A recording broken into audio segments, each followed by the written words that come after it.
ધોરણ 6 ગુજરાતી તારીખ 10/8/2024નું જે પ્રશ્ન બેંક છે એનું આપણે સોલ્યુશન જોઈએ. પ્રશ્ન 1, ફકરો અને એના પરથી પ્રશ્નોના જવાબ. તો ફકરા પરથી પ્રશ્નોના જવાબ માટે આપણે સૌપ્રથમ ફકરાનું ધ્યાનથી વાંચન કરીશું અને એના ઉપરથી આપણે પ્રશ્નોના જવાબ લખીશું. તો અહીંયા ફકરાનું તમે વાંચન કરી લેશો. તો પહેલો પ્રશ્ન છે, પરોપકારી મનુષ્ય કોને કહે છે? પરોપકારી, પર એટલે બીજાને અને પરોપકારી એટલે પર ઉપકાર, બીજાના ઉપર ઉપકાર કરે તેવા, એટલે કહેવાનો મતલબ કે જે બીજાને મદદરૂપ થાય. અહીંયા તમને આપેલું છે કે વૃક્ષો અન્યના સુખને માટે છાંયડો આપે છે, પોતે તાપમાં તપીને અસહ્ય ગરમી વેઠીને બીજાને પોતાના ફળ આપે છે. પરોપકારી મનુષ્ય એવા જ હોય છે. તો અહીંયા તમને સીધું નથી કહ્યું કે પરોપકારી મનુષ્ય કેવા હોય છે, પરંતુ વૃક્ષોના ઉદાહરણ દ્વારા તમને સમજાવવામાં આવ્યું છે.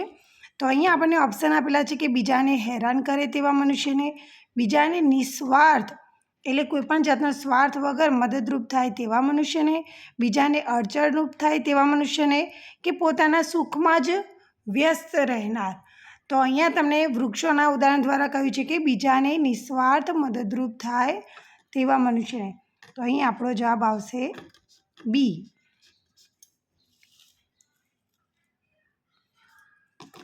પ્રસ્તુત ફકરામાં પરોપકારી મનુષ્યની સરખામણી કોની સાથે કરી છે? તો હમણાં જ મેં કહ્યું તમને કે વૃક્ષો સાથે. જેનું આયુષ્ય ઓછું હોય, આયુષ્ય એટલે કે ઉંમર, જેની ઉંમર ઓછી હોય તો એને અલ્પાયુ કહેવાય. અલ્પ એટલે કે થોડું અને દીર્ઘ એટલે મોટું. તો જેનું આયુષ્ય વધારે હોય તેને આપણે કહીશું દીર્ઘાયુ અને ઓછું હોય તેને કહીશું અલ્પાયુ. આ જે ઓપ્શન છે એમાં વૃક્ષ તો આવે જ નહીં. અને આયુષ્યમાન, આયુષ્યમાન એટલે આયુષ્ય એટલે ઉંમર, પરંતુ અહીંયા આયુષ્ય ઓછું હોય અને આયુષ્યમાન ના કહેવાય. બરાબર? આયુષ્યમાન એટલે કે તમારી ઉંમર વધે એના માટેનું છે. કાગડા કૂતરાનું જીવન એટલે કેવું જીવન? તો અહીંયા તમને સ્પષ્ટ આપેલું છે કે જીવવા ખાતર જીવવું એ તો કાગડા કૂતરાનું જીવન. કેવા વ્યક્તિનું જીવન નિરર્થક છે? નિરર્થક એટલે કે નકામું. તો એના માટે પણ અહીંયા તમને આપેલું છે કે જે બીજાના માટે જીવતો નથી તેનું જીવન નિરર્થક છે. કે જે વ્યક્તિ ફક્ત પોતાના વિશે જ વિચારો કરે છે, પોતાનું જ વિચારે છે, સ્વાર્થી છે. હવે એ રીતે અહીંયા તમને બીજો ફકરો આપેલો છે. બીજો ફકરો પણ આપણે વાંચી લઈશું અને હવે એના પરથી આપણે પ્રશ્નોના જવાબ જોઈએ. વિદ્યાસાગરે બાળકને ભીખ ન આપી કારણ કે, કેમ ભીખ ન આપી?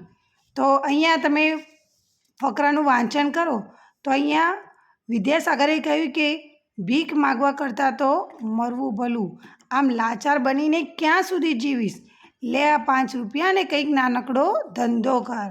તો અહીંયા એ ભીખ કેમ ના આપી? કારણ કે એવો વિદ્યાસાગર એવું ઈચ્છતા હતા કે બાળક લાચાર ન બને.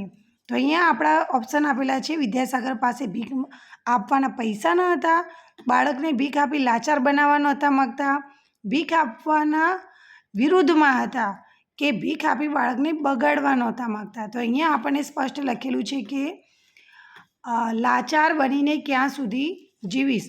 તો અહીંયા બાળકને એ લાચાર બનાવવા માગતા નહોતા. વિદ્યાસાગરે બાળકને પગભર કરવા શું કર્યું? પગભર એટલે કે એને પોતાના પગ ઉપર ઊભા રહેવું, એટલે કે કંઈક કામ કરીને પોતાનું જે ખર્ચો છે એ પોતે જ ઉઠાવવો, કોઈના ઉપર નિર્ભર ના રહેવું તે. તો એણે શું કર્યું? કંઈક નાનકડો ધંધો કર. તો અહીંયા શિખામણ આપી, ખૂબ લડ્યા, રોજગાર શોધી આપ્યો, થોડા પૈસા આપી પગભર થવા પ્રેર્યો. તો અહીંયા આપણે ફકરામાં જોયું કે એણે વિદ્યાસાગરે તેને 5 રૂપિયા આપ્યા હતા. અહીંયા જુઓ, લે આ 5 રૂપિયા કંઈક નાનકડો ધંધો કર. તો અહીંયા આપણો જવાબ આવશે ડી, થોડા પૈસા આપી પગભર થવા પ્રેર્યો. પગભર થવું એટલે શું? પોતાના પગ પર ઊભા રહેવું, બીજાના આશ્રય વગર ટકી રહેવાય તેવા થવું, કામ ધંધો કરવો, ભીખ માંગવી. તો અહીંયા પગભર થવું એટલે કે સ્વાશ્રયી બનવું. એટલે બીજાના આશ્રયે ન રહેવું, જાતે મહેનત કરવી અને પોતાનો ખર્ચો જાતે ઉઠાવવો, એને કહેવાય પગભર. બાળકે પગભર થવા માટે શું કર્યું? તો આપણે હમણાં જ જોયું કે તેણે બીજા દિવસે 5 રૂપિયાના સંતરા ખરીદ્યા અને છાબડી લઈને વેચવા નીકળ્યો. તો એણે એક નાનકડો ધંધો શરૂ કર્યો હતો. વિદ્યાસાગરે બાળક પાસેથી પૈસા શા માટે ન લીધા? અહીંયા જુઓ, વિદ્યાસાગરે બાળક પાસેથી પૈસા શા માટે ન લીધા? તો અહીંયા વિદ્યાસાગરે કહ્યું કે તું આ રૂપિયા કોઈ એવી વ્યક્તિને આપજે કે જે તારી માફક પોતાની જિંદગીને નવો વળાંક આપી શકે. તો જેમ મેં તારી મદદ કરી છે તેમ તું પણ બીજાને મદદ કરજે. એવા સારા હેતુથી એમણે બાળક પાસેથી પૈસા ન લીધા. હવે અહીંયા આપણે ત્રીજો ફકરો જોઈએ છીએ, તો એ ફકરો પણ તમારે ધ્યાનથી વાંચવાનો છે. કેલી ફાજલ સમયમાં ફેરિયાનું કામ કરતો હતો. એટલે કે એનો અર્થ શું થાય? તો અહીંયા તમને આપેલું છે કે અભ્યાસ અર્થે ફાજલ સમયમાં ફેરિયાનું કામ કરતો હતો. તો કેલી નવરાશના સમયમાં, ફાજલનો અર્થ થશે નવરાશ, એટલે અહીંયા આપણો ઓપ્શન આવશે કેલી નવરાશના સમયમાં ફેરિયાનું કામ કરતો હતો. સમાનાર્થી શબ્દ આપણને ખબર હોય તો ક્યારેક આવી રીતે ફકરામાં જવાબ આપેલો હતો નથી, પણ એનો જે અર્થ હોય છે એ જ હોય છે. કેલી ભૂખ અને તરસથી આકુળ વ્યાકુળ થઈ ગયો. આકુળ વ્યાકુળ થવું એટલે શું? અહીંયા પણ તમને એક સમાનાર્થી શબ્દ જ પૂછ્યો છે. અહીંયા જુઓ, ભૂખ તરસથી આકુળ વ્યાકુળ હતો. તો આમાં જવાબ તમને ફકરામાં નથી આપેલો, પણ આપણને ખબર પડવી જોઈએ કે આકુળ વ્યાકુળ થવું એટલે શું. તો આકુળ વ્યાકુળ થવું એટલે દુઃખી થવું, બેભાન થવું, નિરાશ થવું કે પછી બેચેન થવું. તો આકુળ વ્યાકુળ થવું એટલે કે બેચેન થઈ જવું. તો આપણને સમાનાર્થી શબ્દો પણ ખબર હોવી જોઈએ. તો સીધી રીતે સમાનાર્થી શબ્દો પૂછાતા નથી, પરંતુ આ રીતે આપણને પૂછાય છે. યુવતીએ કેલીને દૂધનો ગ્લાસ આપ્યો કારણ કે, અહીંયા જુઓ, હતાશ કેલીએ ઘરનું બારણું ખખડાવી એક સુંદર યુવતીએ દરવાજો ખોલ્યો. મેમ, મારી પાસે થોડી વસ્તુ છે, આપ ખરીદવા માગો છો? અને પેલી યુવતીએ પરિસ્થિતિ જોઈ થોડી વસ્તુ ખરીદી. છોકરાને ખૂબ જ તરસ ભૂખ લાગી હતી. તેણે પાણીના એક ગ્લાસની માગણી કરી. હવે જ્યારે છોકરાએ પાણીનો ગ્લાસ માગ્યો ત્યારે આ યુવતીએ ભૂખ્યો જોઈને દૂધનો ગ્લાસ આપ્યો. તો એને લાગ્યું કે તરસ્યો તો છે પણ ભૂખ્યો પણ છે, તો કેમ એને દૂધનો ગ્લાસ આપ્યો? તો કેલીએ ભૂખ્યો જોઈને યુવતીને દયા આવી હતી. તો અહીંયા આપણો જવાબ આવશે સી. હોસ્પિટલમાં દાખલ કરેલ સ્ત્રીને ડૉક્ટરના ફીની ચિંતા શા માટે હતી? તો અહીંયા જુઓ, આ સ્ત્રીને ડૉક્ટરની ફીની ચિંતા હતી. આવી બધી ચિંતા વચ્ચે સારવાર એને મોટી હોસ્પિટલમાં દાખલ કરવામાં આવી હતી. અને અહીંયા પણ લખેલું છે કે ખર્ચ પણ વધારે થાય તેમ હતો. તો એને કેમ ચિંતા હતી ફીની? કારણ કે ખર્ચ વધારે થયો હતો એટલે ફી વધારે હશે અને એ કદાચ એ ખર્ચ પૂરો નહીં કરી શકે, એટલા માટે એને ચિંતા હતી. કેલીએ યુવતીનું ઋણ કેવી રીતે ચૂકવ્યું? ઋણ એટલે શું? તો ઉપકાર. ઋણ એટલે ઉપકાર. તો એને ઉપકારનો બદલો કેવી રીતે વાળ્યો? તો જ્યારે એણે એ જે હાર્વર્ડ કેલી નામના ગરીબ છોકરાને એણે દૂધનો ગ્લાસ આપ્યો હતો, એ છોકરો મોટો થઈને સારો એક ડૉક્ટર બને છે અને આ સ્ત્રીને ઘણા વર્ષો બાદ એક ભયંકર રોગ લાગુ પડે છે ત્યારે એ જ ડૉક્ટર પાસે જાય છે જેની એને ખબર નથી હોતી અને એને ફીની ચિંતા હતી. પરંતુ જ્યારે એની સારવાર થઈ એના પછી બિલનું કવર ખોલ્યું તો એમાં સંપૂર્ણ ચૂકતી એવું લખ્યું હતું અને લખ્યું હતું કે એક ગ્લાસ દૂધે બધું બિલ ચૂકવી દીધું. બરાબર? તો અહીંયા કેલીએ યુવતીનું ઋણ એના જે મોટી ફીસ હતી એ ફીસ પૂરી કરીને ચૂકવ્યું. પ્રશ્ન 2. પ્રશ્ન 2માં અહીંયા તમને એક બિલ આપેલું છે જેના આધારે આપણે પ્રશ્નોના જવાબ લખીશું. તો પહેલાં આપણે બિલને ધ્યાનથી બધું વાંચી લઈશું. હવે પહેલો પ્રશ્ન છે, આ ગ્રાહક પહેલાં કેટલા લોકોએ આ દુકાન પરથી ખરીદી કરી છે? તો અહીંયા જુઓ બિલનો નંબર 177 છે. તો ખબર પડે છે કે આપણને કે આ ગ્રાહક પહેલાં 177 પહેલાં કેટલા આવશે? તો 176. ગ્રાહકને કયા સંજોગોમાં વસ્તુ બદલી આપવામાં નહીં આવે? અહીંયા લખેલું છે કે માલમાં ખામી જણાશે તો વસ્તુ બદલી આપવામાં આવશે. અને અહીંયા જુઓ બેટના હાથાના ભાગમાં તિરાડ છે તો ભાઈ માલમાં ખામી છે. હવા ભરાતા નીકળી જાય માલમાં ખામી કહેવાય. ટી શર્ટની સિલાઈ નીકળી ગયેલ છે એ પણ માલમાં ખામી કહેવાય. પરંતુ અહીંયા કહ્યું છે કે કાળા રંગની ટોપીને બદલે લાલ રંગની ટોપી લેવી છે તો એ માલમાં ખામી નથી, એ તમારી પસંદગી બદલવી છે. તો અહીંયા આ સંજોગોમાં બદલી આપવામાં આવશે નહીં. રમતને લગતા પોશાક એટલે એનો જવાબ એના અંદર નથી આપ્યો, પણ આપણને ખબર હોવી જોઈએ કે પોશાક એટલે શું? તો પોશાક એટલે કપડાં. તો અહીંયા ફરીથી આપણે સમાનાર્થી શબ્દ જુઓ કઈ રીતે પૂછાય છે તો એ આપણે ધ્યાન રાખીશું. ખરીદેલી વસ્તુમાં એક નંગની સૌથી વધુ કિંમત કઈ વસ્તુની છે? એક નંગની. અહીંયા તમને એક નંગ અને એણે જેટલા નંગ લીધા હતા એ બધાની કિંમત આપેલી છે. અહીંયા જે આ ખાનું છે એમાં એક નંગનું છે અને બાજુના ખાનામાં કુલ. તો અહીંયા જુઓ એક વોલીબોલની 270, ક્રિકેટ બેટની 350, અહીંયા એક ટેનિસ બોલની 30 રૂપિયા છે, સ્પોર્ટ્સ પેન્ટ ટી શર્ટ જોડીના 300 અને ટોપીના 70. તો તમને અહીંયા દેખાય છે કે ક્રિકેટ બેટના સૌથી વધારે રૂપિયા છે 350 અને સૌથી ઓછા પૂછવામાં આવે તો ટેનિસ બોલના છે 30 રૂપિયા. તો આવી રીતે આપણને પ્રશ્ન ગમે તે રીતે પૂછાય ખબર હોવી જોઈએ. તો અહીંયા આપણો જવાબ આવશે ક્રિકેટ બેટ. એકલવ્ય સ્પોર્ટ્સ સેન્ટરમાં કઈ વસ્તુ નહીં મળે?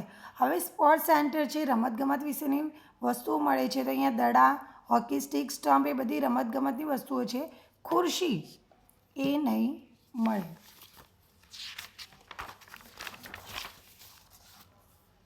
હવે એ જ રીતે આપણને અહીંયા સમયપત્રક આપેલું છે જે તમારી શાળામાં હશે જ સમયપત્રક, અને તમે પણ રોજ જોતા હશો એ પ્રમાણે ટાઈમ ટેબલ મુજબ પુસ્તકો લઈને શાળામાં આવતા હશો. તો બસ એના ઉપરથી જ આપણે પ્રશ્નો લખવાના છે. શ્રેયાને વાર્તાની ચોપડી વંચાઈ ગઈ છે તો તે કયા દિવસે બદલી શકશે? તો વાર્તાની ચોપડી છે તો એ પુસ્તકાલયનો જે દિવસ આવશે જ્યારે એ દિવસે જ બદલી શકશે. તો અહીંયા આપણે જોઈએ કોષ્ટકમાં કે પુસ્તકાલયનો દિવસ ક્યાં છે? તો અહીંયા છે. અને કયો વાર છે? તો મંગળવાર. તો અહીંયા આપણો જવાબ આવશે મંગળવાર. કયા વિષયના સૌથી વધુ તાસ છે? તાસ એટલે કે પીરિયડ. તો અહીંયા કયા વિષયના સૌથી વધુ તાસ છે? તો અહીંયા આપણે જોઈ લઈએ તો બધા વિષયોની આપણે ગણતરી મારીશું. તો અહીંયા તમે જુઓ તો ગુજરાતીના આપણે જે ઓપ્શનમાં આપેલા છે એના જ આપણે જોઈ લઈએ. ગણિત, તો ગણિતના અહીંયા કેટલા પીરિયડ છે આપણે જોઈ લઈએ. અહીંયા 1, 2, 3, 4, 5, 6 અને 7. તો અહીંયા 7 ગણિતના તાસ છે. એવી જ રીતે આપણે જોઈએ હવે ગુજરાતી વિષયના. તો ગુજરાતીના આપણે જોઈએ તો 1, 2, 3, 4, 5, 6, 7. અહીંયા પણ 7 છે. હિન્દી, તો હિન્દીમાં આપણે જોઈએ તો 1, 2, 3, 4, 5 છે. અને અંગ્રેજીના તાસ જોઈએ તો 1, 2, 3, 4, 5, 6 તાસ છે.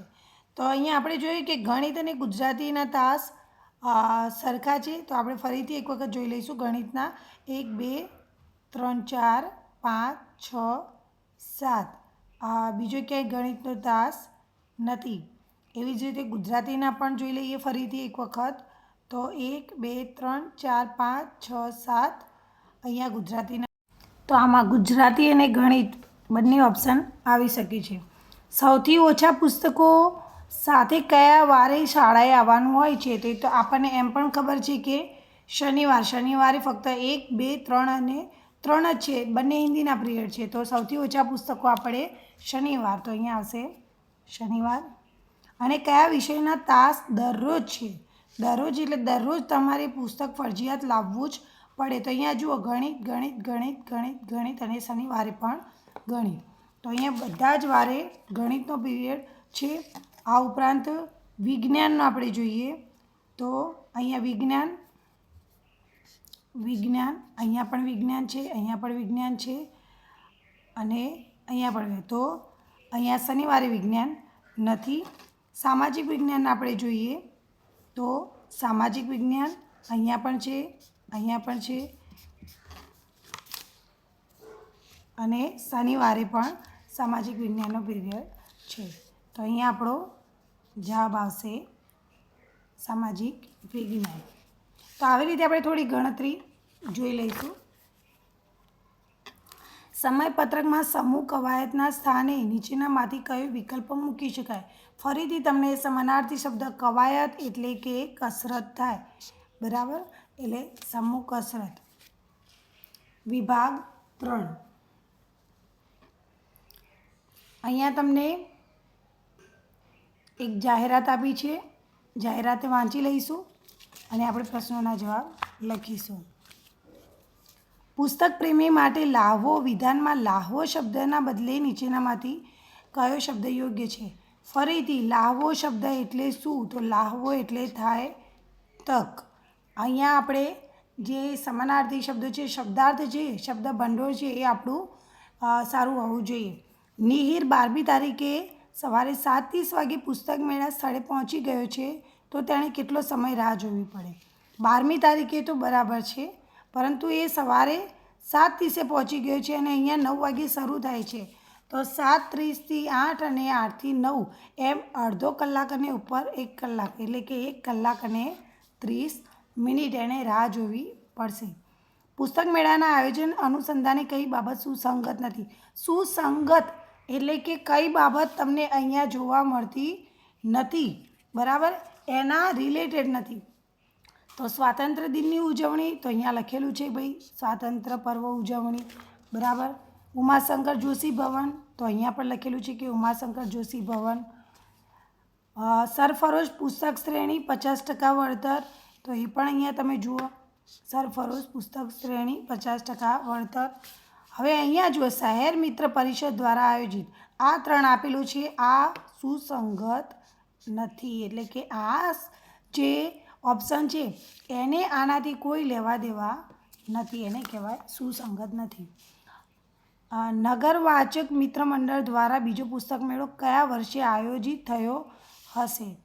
તો અહીંયા જુઓ, 5મો મેળો 2024માં, તો 4થો મેળો 2023માં અને 3જો મેળો 2022માં.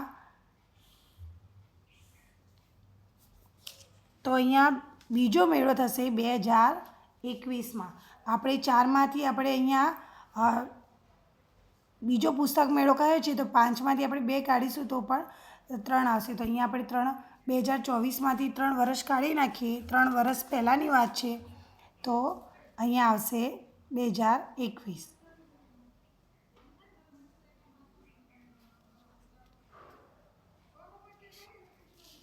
સ્વાતંત્ર્ય પર્વ એટલે શું? સ્વતંત્ર દિન તમને બધાને ખબર છે કે 15 ઓગસ્ટ. પ્રજાસત્તાક દિન એટલે 26મી જાન્યુઆરી. પ્રશ્ન 3, નીચે આપેલા વિભાગમાંથી કોઈપણ એક વિભાગ પસંદ કરી માગ્યા મુજબ લખો. વિભાગ 1 છે, આપેલા શબ્દોનો ઉપયોગ કરી અર્થપૂર્ણ ફકરો લખો. તો અહીંયા આપણે આ શબ્દોનો ઉપયોગ કરીને એક ફકરો લખવાનો છે. ફકરામાં તમે ગમે તે લખો, પરંતુ આ જે શબ્દો આપેલા છે એટલા શબ્દો ફરજિયાત એમાં હોવા જોઈએ. તો અહીંયા આપણે જોઈએ, સવારે સૂરજ પૂર્વ દિશામાં ઉગે છે. અહીંયા જુઓ, મેં જે ફકરો લખ્યો છે એમાં જે શબ્દો આપણને આપેલા છે, સૂરજ, દિશા, તો આપણે એ શબ્દોના નીચે આવી રીતે અંડરલાઈન કરીશું, જેથી શિક્ષકને સ્પષ્ટ રીતે જોઈ શકાય. ધરતી પર ચારે બાજુ અજવાળું ફેલાઈ જાય છે. સૂરજ આથમતા બધે જ અંધારું થઈ જાય છે. રાત્રે આકાશમાં ચંદ્રનું તેજ પ્રકાશિત થાય છે. ચંદ્રનો આકાર રોજ બદલાય છે. તમને સૂરજ અને ચંદ્ર બેમાંથી કોને જોઈને નવાઈ લાગે છે? તમે કોઈ પણ વાક્ય બનાવી શકો છો. બસ આ જે શબ્દો છે એ અંદર આવવા જોઈએ. જો એકાદ પણ શબ્દ ના હોય તો એનો મતલબ કે તમારો 1 માર્ક્સ કપાઈ જાય. હવે અહીંયા જે વિભાગ 2 છે આપેલા શબ્દોનો ઉપયોગ કરીને ટૂંકમાં વાર્તા લખો. તો અહીંયા રસ્તો, પથ્થર, ચિઠ્ઠી, સોનામહોર અને ઇનામ, આ જે 5 શબ્દો છે વાર્તામાં આવવા જોઈએ. એના સિવાય તમે અન્ય કોઈ પણ શબ્દો ઉમેરી શકો છો. તો અહીંયા તમે વાર્તા જોઈ શકો છો. એક વખત અકબર રાજાએ બિરબલને પૂછ્યું, આપણા રાજ્યમાં સૌથી ઈમાનદાર વ્યક્તિ કોણ છે? બિરબલે રાજાને કહ્યું કે મને 1 દિવસનો સમય આપો. આવતીકાલે હું તમને સૌથી ઈમાનદાર વ્યક્તિનું નામ જણાવીશ. બિરબલ ઘરે જતો હતો. રસ્તામાં તેણે એક મોટો પથ્થર જોયો જે આવતા જતા બધા માણસોને નડતો હતો. તેણે એ પથ્થર નીચે એક ચિઠ્ઠી મૂકી. ઘણા લોકો ત્યાંથી પસાર થયા પણ કોઈએ એ પથ્થર ખસેડ્યો નહીં. ત્યાં સાહિલ નામનો એક છોકરો ત્યાં આવ્યો. તેણે તે પથ્થર જોયો. તેને થયું, આ પથ્થર બધાને નડે છે, ક્યાંક કોઈને ઠોકર વાગશે તો લોહી નીકળશે. લાવ એને ખસેડી દૂર મૂકી દો. તેણે એ પથ્થર ઉપાડી રસ્તાની બાજુ પર મૂક્યો. તેણે જોયું તો પથ્થર નીચે એક ચિઠ્ઠી હતી.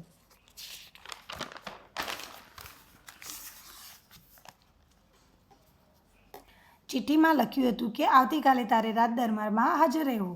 સાહિલ બીજા દિવસે રાજ દરબારમાં આવ્યો.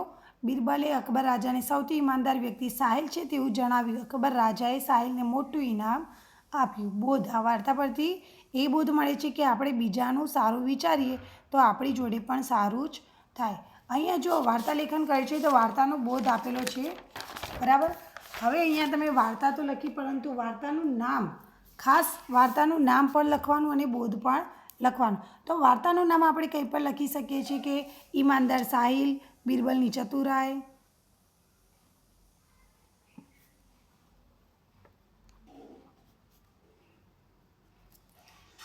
બરાબર. પછી એવું પણ લખી શકો કે એક મોટો પથ્થર, અથવા તો ઈમાનદાર વ્યક્તિ, અથવા તો ઈમાનદાર સાહિલ. આવી રીતે તમે કંઈ પણ લખી શકો છો. તો વાર્તાનું નામ અને વાર્તાનો બોધ ફરજિયાત વાર્તામાં હોવા જોઈએ. હવે વિભાગ 3 છે. આપેલા પાત્રોને ધ્યાનમાં રાખીને સંવાદ રચો. સંવાદ એટલે વાતચીત. અહીંયા પાત્રો આપેલા છે કે અગ્રજ એ પુત્ર છે, અજયભાઈ પિતા છે અને જાગૃતિબેન માતા છે, અને સ્થળ છે પ્રાણી સંગ્રહાલય, બરાબર. તો અહીંયા પ્રાણી સંગ્રહાલયનું સ્થળ છે અને ત્યાં તમારે સંવાદ લખવાનો છે. તો માતા, પિતા અને પુત્ર વચ્ચે આપણે સંવાદ લખીશું. તો અહીંયા મેં એક ઉદાહરણ આપ્યું છે. તમારે પ્રાણી સંગ્રહાલયને લઈને એવા પ્રશ્નો બનાવવાના છે. જેમ કે અહીંયા જો, અગ્રજ, પપ્પા મારી શાળામાં પ્રવાસનું આયોજન કરેલ છે. અજયભાઈ ક્યાં પ્રવાસ રાખ્યો છે? અગ્રજ, કાંકરિયા પ્રાણી સંગ્રહાલય. અજયભાઈ ક્યારે પ્રવાસ છે? બરાબર. આ રીતે માતા, પિતા અને દીકરા વચ્ચેનો સંવાદ છે. પરંતુ અહીંયા તમને સંવાદ આપેલો છે કે પ્રાણી સંગ્રહાલય સ્થળ. તો ત્રણેય વ્યક્તિ પ્રાણી સંગ્રહાલયમાં છે અને એ લોકો વાતચીત કરી રહ્યા છે. જેમ કે અગ્રજ પૂછશે એના પિતાને કે પપ્પા આ કયું પ્રાણી છે, અથવા તો આપણે ક્યાં જઈ રહ્યા છીએ. એટલે અજયભાઈ કહેશે કે આપણે પ્રાણી સંગ્રહાલય જઈ રહ્યા છીએ. તો અગ્રજ પૂછશે કે અહીંયા આ પ્રાણીનું નામ શું છે. એની માતાના પૂછશે કે આ ક્યાં આવેલું છે, આની શું ઉપયોગિતા છે, આ પ્રાણી બીજા કેટલા એના જે નામ હોય છે. તો આ રીતે જે માતા, પિતા અને પુત્ર વચ્ચેનો સંવાદ તમે લખી શકો છો. હવે પ્રશ્ન 4 છે. આપેલા વિષયોમાંથી ગમે તે એક વિષય પર લખો. નિબંધ છે. નિબંધ લેખન લગભગ તમને બધાને આવડતું જ હોય છે. ઋતુઓની રાણી એટલે કે વર્ષા ઋતુ, એના વિશેની વાત છે. મેં જોયેલી નદી. મારો યાદગાર પ્રસંગ. મારો યાદગાર પ્રસંગ એટલે કે તમને કોઈ એવો પ્રસંગ સારો હોય કે ખરાબ હોય. અહીંયા સારો નથી કહ્યો કે ખરાબ પણ નથી કહ્યો. તમે કોઈ પણ પ્રસંગ લખી શકો છો. જેમ કે તમે પ્રવાસમાં ગયા હોય તો એ દિવસ વિશે તમે લખી શકો. રમતોત્સવ ઉજવણી થઈ હોય તો એના વિશે લખી શકો. શાળામાં કોઈ ખાસ દિવસ, બાળ મેળો, કોઈ સ્પર્ધાનું આયોજન થયેલું હોય તો એના વિશે લખી શકો. 15મી ઓગસ્ટ, 26મી જાન્યુઆરી, કોઈ દિવસની ઉજવણી, એના વિશે લખી શકો. આ ઉપરાંત તમે તમારા પોતાનો કોઈ યાદગાર પ્રસંગ, એવું જરૂરી નથી કે શાળામાં જ થયેલો હોવો જોઈએ. તમારા ઘરે, મામાના ઘરે ગયા હોય, કોઈ લગ્ન પ્રસંગ હોય, ત્યાં તમને કોઈ એવી વાત યાદ રહી ગઈ હોય તો એના વિશે પણ લખી શકો છો. તો એ તમારે જાતે જ લખવાનું છે. અહીંયા એક નિબંધ છે, મેં જોયેલી નદી. તો એ નિબંધ વિશે હું થોડી ચર્ચા કરી અને નિબંધ કઈ રીતે લખવું એ પણ સમજાવી દઈશ. તો અહીંયા તમે જોઈ શકો છો કે મેં જોયેલી નદી. તો કોઈ પણ આપણે નિબંધ લખતા હોય તો નિબંધને લગતી એક બે પંક્તિ લખીએ તો નિબંધ ની એક સારી છાપ પડે છે. તો અહીંયા જો નદીની રેતમાં રમતું નગર મળે ન મળે, ફરી આ દ્રશ્ય સ્મૃતિપટ ઉપર મળે ન મળે. આ કવિ આદિલ મંસૂરી જે પંક્તિ લખી છે, તો આવી તમે નદી વિશેની કોઈ પણ પંક્તિ, કોઈ શાયરી, કોઈ કવિતાને 2 લીટી લખી શકો છો. હવે આપણે નિબંધ શરૂ કરીએ તો હંમેશા ફકરા સ્વરૂપે લખીશું. આમ તો મેં ઘણી નદીઓ જોઈ છે, જેમાંની એક બનાસ નદી છે. તે રાજસ્થાનમાંથી નીકળીને ગુજરાતમાં વહે છે. આ નદીનું મૂળ સિરોહી જિલ્લામાં સિરોહી અને માઉન્ટ આબુ વચ્ચે આવેલી અરવલ્લી ગિરિમાળામાં આવેલું છે. પ્રાચીન કાળમાં તે પર્ણાશા નામથી ઓળખાતી હતી. તેની કુલ લંબાઈ 258 કિલોમીટર જેટલી છે. ઉત્તર ગુજરાતની સરસ્વતી અને રૂપેણ નદીઓની જેમ આ નદી પણ સમુદ્રને ન મળતી હોવાથી કુમારિકા તરીકે ઓળખાય છે. કચ્છના નાના રણ નજીકની શુષ્ક અને વેરાન ભૂમિને બનાસ નદીનું વરદાન મળેલું છે.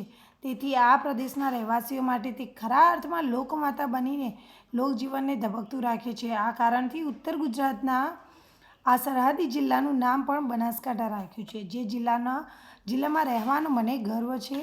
બનાસ નદીનો પટ બટાટાની ખેતી માટે જાણીતો છે. બનાસ નદી પર દાંતીવાડા ડેમ બાંધવામાં આવ્યો છે. આ ડેમના નિર્માણ પાછળનો હેતુ ગુજરાતમાં પૂરને નિયંત્રણ અને સિંચાઈ યોજનાઓના હેતુસર પાણી પૂરું પાડવાનું હતો. અહીંયા છેલ્લે તમે સૂત્રો પણ લખી શકો છો કે ભાઈ પાણી અને વાણી વિચારીને વાપરો, પાણી બચાવો. આવી રીતે સૂત્રો પણ લખી શકો છો સારા અક્ષરે. પ્રશ્ન 5. અહીંયા તમને વ્યાકરણ આપેલું છે. અજયને પુસ્તક વાંચવું ખૂબ ગમે છે. તો અહીંયા જે લીટી દોરેલી છે એ શબ્દોના આપણે નામપદ જે આપણે ભણવાનું આવે છે ધોરણ 6માં, તો સંજ્ઞા અને એના પ્રકાર વિશે. તો નામપદ અને એના પ્રકાર વિશે આપણે જોઈએ તો અજય એ વ્યક્તિનું નામ છે એટલે વ્યક્તિવાચક કહીશું. અને પુસ્તક, તો અહીંયા પુસ્તક એ જાતિ બતાવે છે, પુસ્તકનું નામ આપેલું નથી કે સૌરાષ્ટ્રની રસધાર એવું નામ નથી કહ્યું, પુસ્તક કહ્યું છે. તો પુસ્તક એ જાતિ છે. તો અહીંયા આપણો ઓપ્શન આવશે વ્યક્તિવાચક, જાતિવાચક. આપણે આપણા મિત્રની મદદ કરવી જોઈએ તો મિત્રનું નામ નથી આપ્યું તો એ જાતિવાચક આવશે. તો પહેલો જવાબ આવશે જાતિવાચક. આ બંને તો ઓપ્શન કેન્સલ થઈ જશે. હવે બીજું છે મદદ. તો આપણે કોઈને મદદ, ભાવ છે, મદદ એ શું છે? ભાવ છે. એને આપણે જોઈ શકતા નથી, એનો આપણે અનુભવ કરી શકીએ. તો જે શબ્દો એવા હોય છે કે જેનો આપણે અનુભવ કરી શકીએ છીએ, જે કોઈ સ્પષ્ટ એની કોઈ આકૃતિ નથી, જેને આપણે જોઈ શકતા નથી, તો એને ભાવ કહીશું, ભાવવાચક. તો અહીંયા આપણો જવાબ આવશે જાતિવાચક, ભાવવાચક. ગામનું શિવ મંડળ હરિદ્વારથી ગંગાનું પવિત્ર જળ લાવ્યા. શિવ મંડળ, તો અહીંયા મંડળ એક વ્યક્તિથી બને નહીં, ઘણા બધા લોકોથી મંડળ બને. એ મંડળ એ સમૂહ દર્શાવે છે. તો આપણા આ 2 ઓપ્શન એ કેન્સલ થઈ જશે. તો સમૂહવાચક. પણ બીજું આપણે જોઈએ તો જળ, તો જળ એ દ્રવ્ય છે, પદાર્થ છે, બરાબર, એ કોઈ વ્યક્તિ નથી. તો અહીંયા આપણો જવાબ આવશે સમૂહવાચક, દ્રવ્યવાચક. તો ઓપ્શન આપણે આ રીતે કરીશું કે જોઈ લઈશું. પહેલાં જે ઓપ્શન નીકળી જાય છે એને દૂર કરી દઈશું. જે 2માં કન્ફ્યુઝન હોય એમાં પણ આપણે જોઈ લઈશું કે આ કોઈ વ્યક્તિ નથી તો આ આવે નહીં, સમૂહવાચક, દ્રવ્યવાચક. પંખીઓનું ટોળું વાયરાની પાછળ પડ્યું. ટોળું સમૂહ દર્શાવે છે. ટોળું એક વ્યક્તિથી બને નહીં, ઘણા બધા લોકો, ઘણા બધા પક્ષીઓ, ઘણા બધા પ્રાણીઓ ભેગા થાય ત્યારે એક ટોળું બને છે. તો ટોળું એ સમૂહ દર્શાવે છે. તો આપણો પહેલો જવાબ છે સમૂહવાચક. તો આ બંને કેન્સલ થઈ જશે.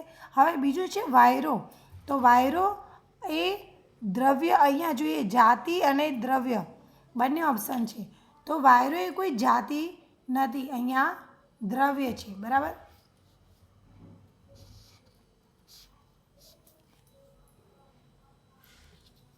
અમદાવાદ ખૂબ જ મોટું શહેર છે. તો અમદાવાદ એ નામ છે એટલે વ્યક્તિવાચક આવશે. તો અહીંયા 3 ઓપ્શન છે, આ એક ઓપ્શન કેન્સલ થશે. શહેર, તો શહેરનું નામ નથી આપ્યું, એ જાતિ છે, એ કોઈ સમૂહ નથી શહેર. અને વ્યક્તિનું નામ, કોઈ વ્યક્તિ વસ્તુનું નામ પણ નથી. શહેર એ જાતિ દર્શાવે છે.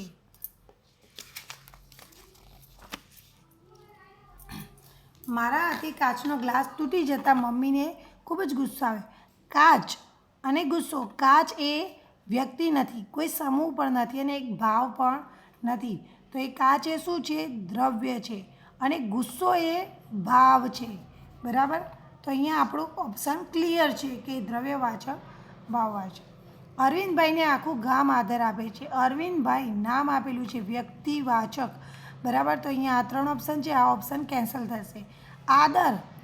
આદર એ કોઈ વસ્તુ નથી, દ્રવ્ય નથી અને કોઈ જાતિ પણ નથી. આદર એ ભાવ છે. આપણે કોઈનું માન સન્માન રાખીએ એ ભાવ છે. રાજાએ ગાયકોના વૃંદને દૂધ પીવડાવ્યું. વૃંદ એટલે ટોળું થાય, સમૂહ થાય. તો એના અર્થ પરથી જ આપણને ખબર પડે કે પહેલો જવાબ સમૂહવાચક આવશે, એટલે આ બંને કેન્સલ થશે. હવે બીજો દૂધ છે, તો દૂધ એ કોઈ ભાવ નથી, એ દ્રવ્ય છે, પદાર્થ છે. તો અહીંયા આપણો જવાબ આવશે સમૂહવાચક, દ્રવ્યવાચક. પુસ્તકની મિત્રતા વ્યક્તિને ઉત્તમ બનાવે છે. મિત્રતા અને વ્યક્તિ. મિત્રતા મિત્ર નથી. મિત્ર હોય તો જાતિ દર્શાવે, પરંતુ અહીંયા મિત્રતા છે તો મિત્રતા એ ભાવ દર્શાવે છે. તો અહીંયા જો 1, 2, 3 3 ઓપ્શનમાં પહેલાંનો જવાબ ભાવવાચક છે. તો આપણે બીજો જોઈએ તો વ્યક્તિ. તો અહીંયા વ્યક્તિનું કોઈ નામ નથી આપ્યું, એ જાતિ દર્શાવે છે. સમૂહ તો આવે નહીં, પરંતુ વ્યક્તિવાચક નહીં આવે, કારણ કે વ્યક્તિનું નામ આપેલું નથી. તો નામ હોય તો જ આપણે વ્યક્તિવાચક કહીશું. અહીંયા વ્યક્તિની જાતિ બતાવે છે. પ્રશ્ન 5 બ. નામ અને વિશેષણની યોગ્ય જોડ. બરાબર? તો અહીંયા તમે જોઈ શકો છો કે હંસનું એક ઉદાહરણ આપેલું છે કે તળાવને કાંઠે બેઠેલા હંસ સુંદર હતા. તો ધરતી તો લીલી સાડી, કોફી તો કડક, વરસાદ તો અહીંયા ધોધમાર, ફૂલ તો સુંદર અથવા તો સુગંધીદાર, છોકરો તો હોશિયાર અને નિશા તો સ્વચ્છ. અહીંયા તમે જુઓ, નિશા માટે તમે એક કરતાં વધારે વિશેષણ આપી શકો છો. જેમ કે નિશાળ સ્વચ્છ પણ હોય, નિશાળ સુંદર પણ હોય. એવી રીતે ફૂલ સુંદર પણ હોય અને સુગંધીદાર પણ હોય. બરાબર? તો જરૂરી નથી એક જ વસ્તુને એક જ વિશેષણ લાગે, ઘણા બધા વિશેષણ લાગી શકે. તો અહીંયા આપણે વાક્ય જોઈ શકો છો કે હંસ ખૂબ જ સુંદર પક્ષી છે, છોકરો ખૂબ જ હોશિયાર છે, ધરતી લીલી સાડી ઓઢી હોય એવું લાગે છે, તારે કડક કોફી પીવી છે. અહીંયા જો પ્રશ્ન વાક્ય છે તો વાક્ય બનાવવાનું કે ત્યારે આપણે હંમેશા એવું નહીં કે સાદું વાક્ય જ બનાવીએ, વિધાન વાક્ય બનાવીએ, હકાર વાક્ય જ બનાવીએ, નકાર વાક્ય પણ બનાવી શકાય, પ્રશ્ન વાક્ય પણ બનાવી શકાય, ઉદ્ગાર વાક્ય પણ બનાવી શકાય. જેમ કે આજે તો ધોધમાર વરસાદ પડ્યો, તો અરે ધોધમાર વરસાદ વરસે છે એવું ઉદ્ગાર વાક્ય પણ આપણે બનાવી શકીએ. ગુલાબનું ફૂલ સુગંધીદાર હોય છે, તો એમાં પણ કહી શકીએ કેટલું સુગંધીદાર ગુલાબનું ફૂલ. એવી રીતે ઉદ્ગાર વાક્ય પણ આપણે બનાવી શકીએ. તને શું સુગંધીદાર ગુલાબનું ફૂલ ગમે છે? એવું પ્રશ્ન વાક્ય પણ તમે બનાવી શકો છો. તો અહીંયા આપણું આ જે સોલ્યુશન છે પૂર્ણ થાય છે.